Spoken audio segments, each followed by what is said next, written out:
Vamos falar de relações tóxicas familiares.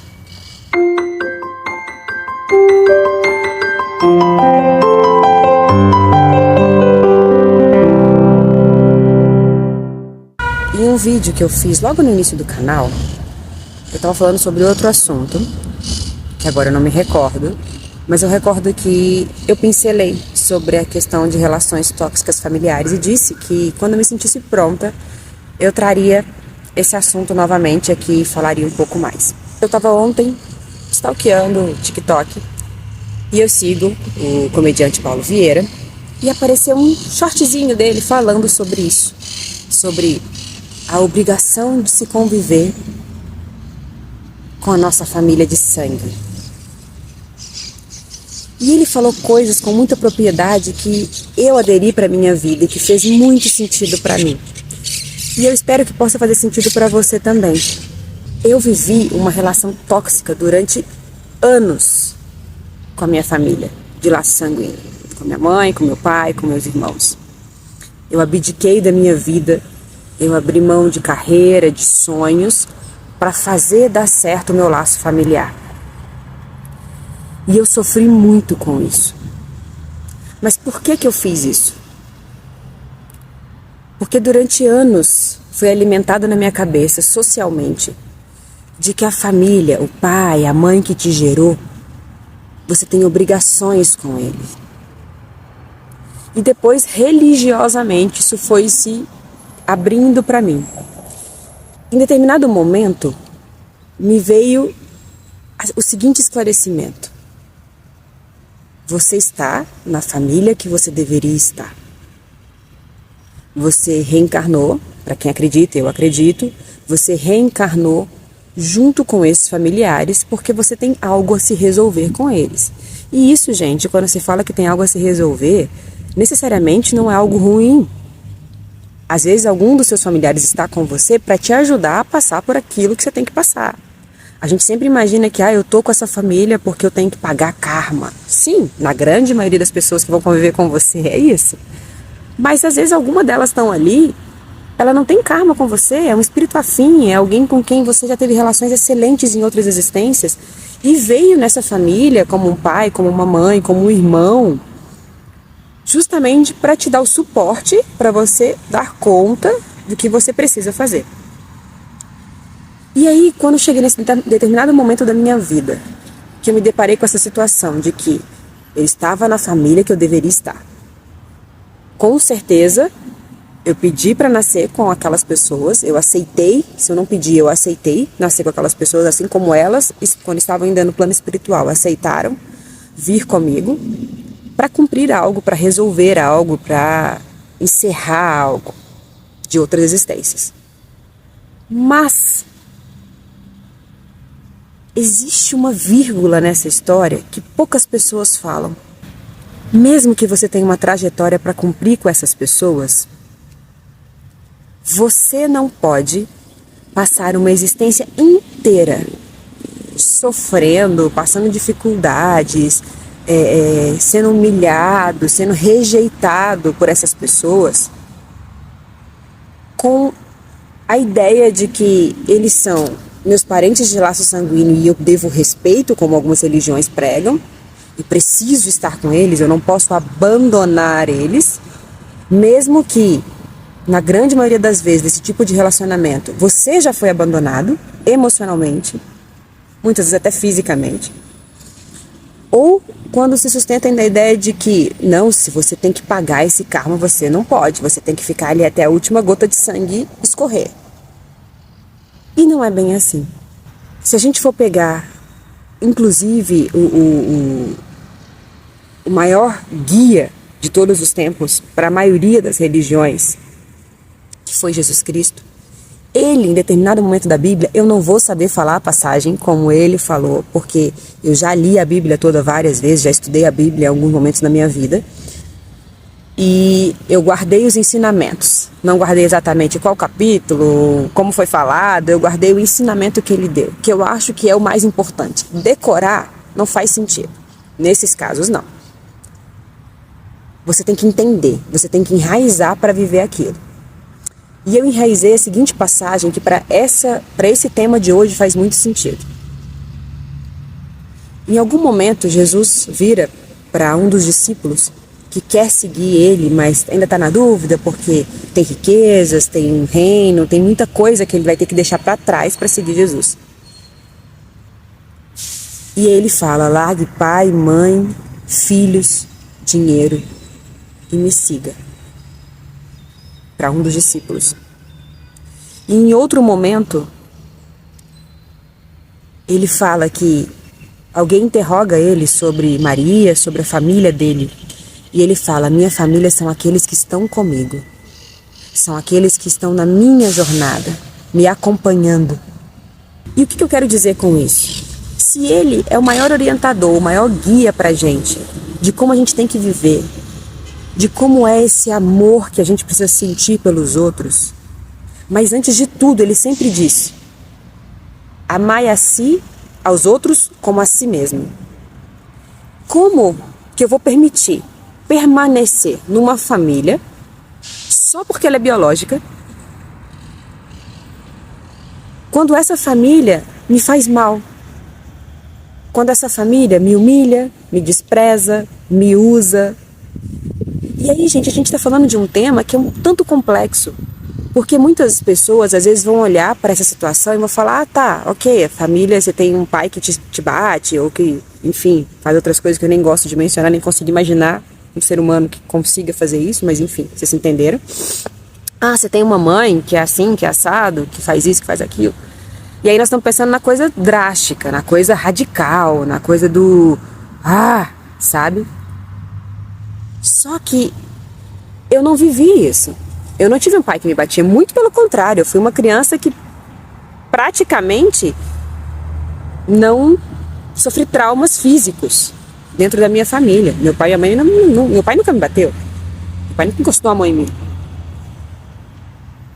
Só que eu sofri outras formas de agressões emocionais. E que eu só fui perceber isso agora, com 30 e poucos anos, depois de ser mãe. Depois de muita terapia. Depois desse tema virar voga, sabe? Sobre saúde emocional. Que agora todo mundo tá falando o que é saúde emocional, o que é relação tóxica. E aí eu fui me dar conta como eu vivi anos numa relação tóxica familiar que me levou para uma relação, para um relacionamento amoroso tóxico, porque eu estava acostumada a ser tratada daquela forma e achar que era normal.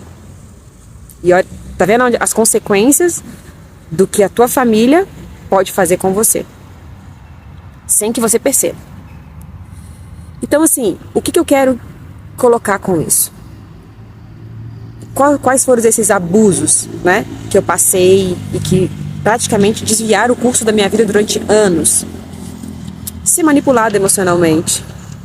A minha mãe sempre fez chantagem, sempre usou os meus pontos fracos, as minhas dificuldades, a minha baixa autoestima que ela alimentou durante anos para conseguir me manipular, sabe? Ah, você não é capaz, aí você não consegue, ah, você não conseguiu até agora, você não vai conseguir mais, ah, se enxerga, sabe?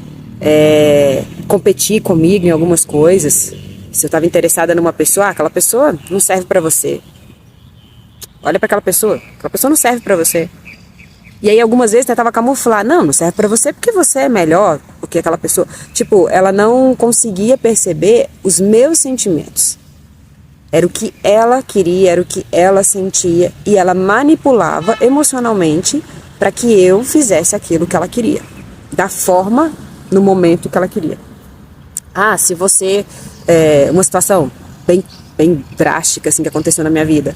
Quando ela se separou do meu pai, a gente mudou para outro estado, que era onde vivia a família dela. E meu pai, logicamente, entrou na justiça querendo ficar com a nossa guarda. Eu tinha 10 anos quando ela se separou e meus 2 irmãos mais novos eram bem pequenos. Um tinha 3 anos, o mais novo de todos tinha 3 anos. E ele entrou na justiça que ele queria a nossa guarda e ele sabia que ela não tinha condições físicas, psicológicas e materiais de cuidar da gente. Só que ela queria pensão na época, então para ela era complicado deixar ele ficar com a guarda porque ela não ia ter nada. Eu passei durante anos ela alimentando que meu pai não gostava da gente, que meu pai não queria a gente, que sim, aí quando eu comecei a ficar mais adolescente, que eu consegui ter um pouco mais de visão do que estava acontecendo, da manipulação emocional que ela fazia, comecei a descobrir as mentiras, né, de que meu pai não queria, mas na verdade meu pai queria, e ela que bloqueava para não chegar pra gente as coisas que ele queria dar, que quando ele queria falar, ligar, enfim. Principalmente porque naquela época não existia celular, então a ligação era para telefone fixo. Então, assim, existia formas dela bloquear, era carta, ela pegava as cartas e escondia pra gente não saber que ele estava escrevendo pra gente, coisas desse tipo. E aí, chegou um extremo onde ela não estava conseguindo mais mentir e esconder a mentira, que ela começou a fazer a manipulação comigo de, se você resolver morar com seu pai, seus irmãos vão ficar comigo, porque meus irmãos já tinham ido morar com ele. Meus irmãos já estavam numa condição melhor de vida com ele. Meus irmãos tinham conseguido, por ter problemas com ela, tinham conseguido ficar com meu pai. E eu, por ser a mais velha, acabei ficando com ela. E ela começou a fazer isso, e eu sabia, e eu passei anos passando muita dificuldade com ela, passando muito problema emocional com ela, porque ela alimentou na minha cabeça que se eu decidisse morar com meu pai, os meus irmãos iam sofrer consequências com isso. A consequência era o quê? Sair de uma escola boa que eles estavam, sair da cidade que eles moravam que era muito boa, todo o contexto familiar que a família do meu pai podia dar e que ela não podia. Então eu abdiquei durante anos na minha adolescência de viver uma vida melhor, de voltar até a vida que eu tinha quando eles eram casados, né, de ter uma escola particular de novo, de conviver com meus amigos na cidade onde eu cresci, para não prejudicar os meus irmãos que eram pequenos, que na minha cabeça eles tinham que passar um pouco do que eu passei, eles tinham que ter os privilégios que eu tive quando eu era mais nova, porque meus pais ainda eram casados. Então assim, isso é só um exemplo do que eu passei, gente. Isso é uma gotinha no oceano do que eu passei. Quando pequena ainda, né? Quando ali na fase ali de criança para adolescente. E aí depois, com o tempo, eu fui me libertando disso, dela e tudo mais, comecei a descobrir que ela tinha alguns problemas mentais, então isso também foi agravando com o tempo, e isso fazia com que as coisas acontecessem. Mas aí depois eu comecei a perceber que existia também com meu pai algum tipo de falha nessa relação minha com ele, né? Eu tinha a questão da agressão emocional, que eu não culpo. A educação respeitosa que ele aprendeu na época dele foi essa. Talvez ele até hoje nem tenha noção dos danos que causou a mim e provavelmente aos meus irmãos, mas mais comigo porque eu tinha uma relação mais próxima com ele. Mas a relação tóxica minha com ele era o quê? Era usar chantagem emocional do tipo, se eu fizesse alguma coisa que não era o que ele queria, que eu desagradava, que não era o que a sociedade esperava de mim, ele simplesmente falava, ai filha, eu não acredito que você fez isso. Ai, eu não acredito que você me decepcionou. Nossa, eu não esperava isso de você. Então eu cresci precisando ser perfeita para ele. Isso me libertou de muitos caminhos errados que eu poderia ter entrado e não entrei. Então, de alguma forma funcionou o que ele fez. Mas ao mesmo tempo me causou danos, porque eu não fui eu durante anos da minha vida. Eu abri mão de sonhos também, eu abri mão de coisas que eu queria viver, que eu queria conquistar, para não decepcioná-lo. Para não ouvir dele de eu não acredito que você fez isso. Nossa, você foi capaz disso? Você errou desse jeito? A minha filha querida, que sempre foi um troféu para eu mostrar para todo mundo, porque eu sempre fui um troféu para ele. Principalmente depois que meus irmãos cresceram, que aí os dois descambaram, porque foram viver com a minha mãe, começaram para os caminhos errados igual a minha mãe.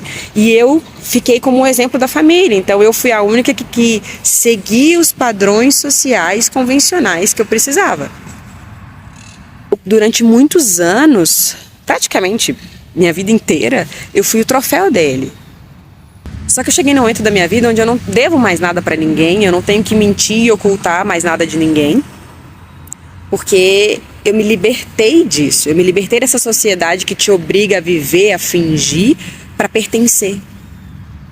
Eu me libertei dessa relação tóxica com meu pai, com minha mãe, com meus irmãos.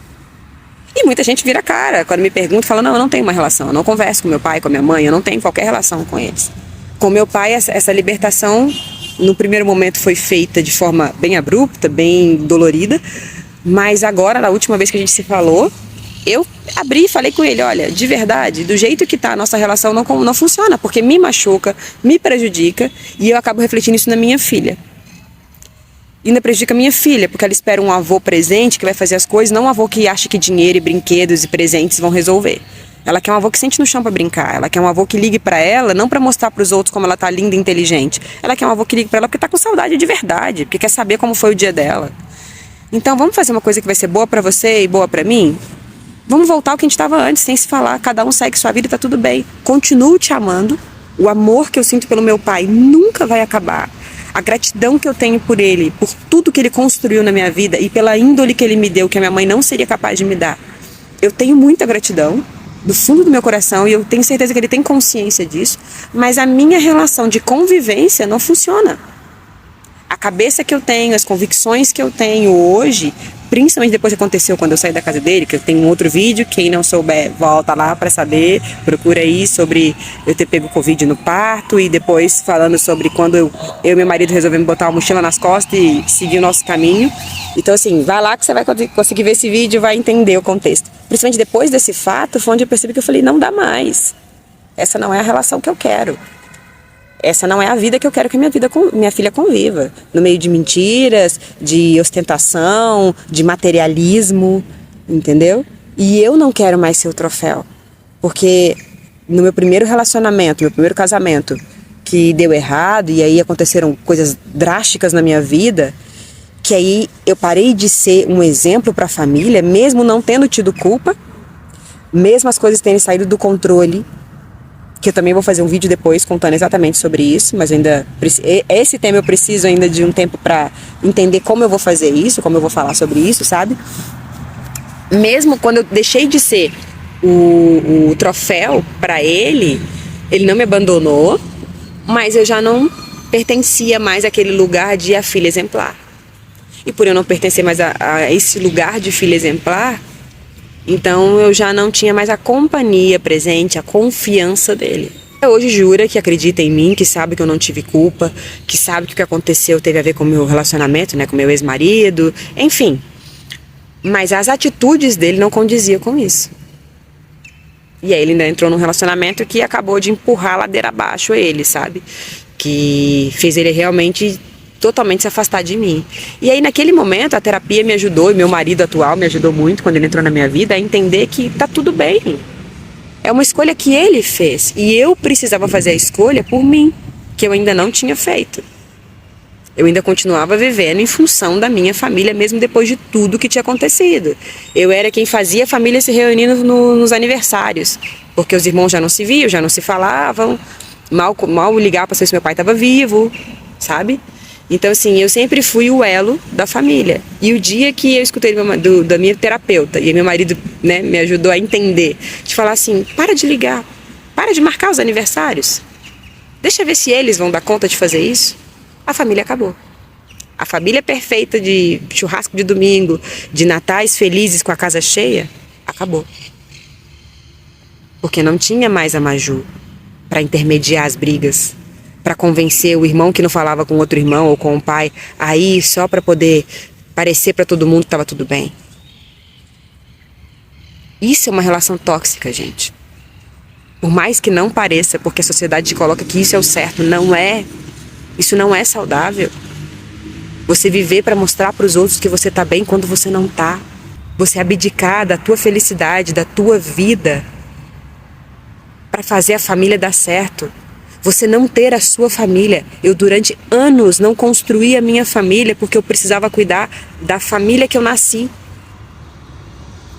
E aí eu vou voltar de novo. Depois eu posso botar também o link, se vocês quiserem, do Paulo aqui, falando sobre a gente criar a nossa própria família, né? Que isso não é muito falado.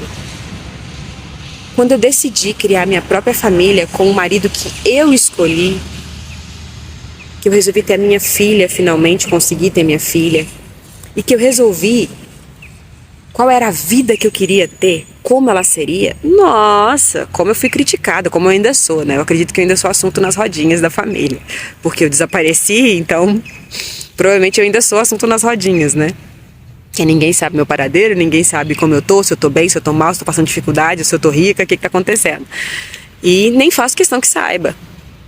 Nem faço questão que saiba.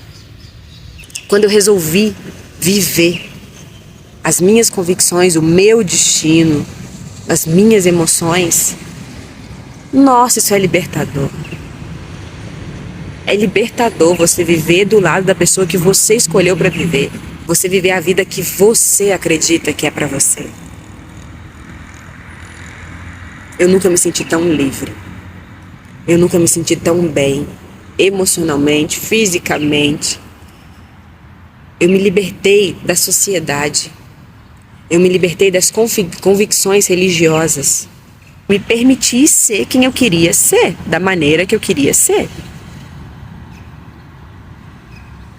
Conclusão disso tudo. O primeiro sinal de que você vive uma relação tóxica é quando você faz algo para agradar alguém. E aí, gente, nós estamos falando geral. É mãe, pai, irmão, marido, namorado, quem for. A partir do momento que você precisa fazer algo para agradar alguém e isso te desagrada, alguma coisa está errada. Ah, eu tenho que ir todo domingo almoçar com a minha mãe, que senão ela fica muito chateada. Mas esse domingo eu só queria dormir. Eu só queria comer o meu arroz com ovo dentro de casa. Eu não tô afim nem de comer nada hoje. Ah, eu queria sair com meu namorado, com meu marido hoje, fazer uma coisa diferente. Ah, mas eu não posso, porque a minha mãe tá muito chateada. Ela vai ficar muito chateada se eu não for lá pro almoço de domingo, que eu vou todo domingo. Ah, meu irmão tá brigado com a minha irmã e eu tenho que ir lá apartar. Não, você não tem nada. Você pode, você não tem. E essa é a diferença. Você pode ajudar, você pode orientar, você pode dar suporte. Você não tem que fazer isso, porque cada um tem um caminho de vida para seguir. E a partir do momento que você interfere nesse caminho sem ser pedido, como eu fiz durante anos, você está atrapalhando o crescimento dessa pessoa espiritualmente. Materialmente, muitas vezes. Se ela está passando por determinadas coisas, por algum motivo, ela precisa passar por aquilo. E se você vai ser quem vai tirar ela disso, você vai ser colocado no momento certo, do jeito certo para tirar. E isso eu aprendi a duras penas. Então observa bem a vida que você está levando, como você está levando, se isso está te fazendo bem. Você precisa primeiro pensar em você. O que está te fazendo bem nesse momento?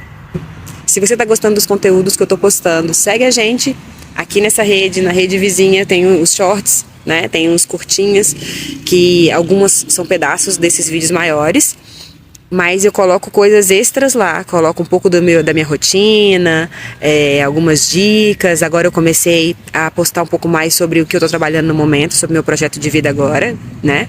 Sobre reiki, energização com as mãos. Então, se você tem interesse por isso, provavelmente daqui a um tempinho tem um projeto vindo aí de tarô, vai entrar algumas coisas lá na outra rede também.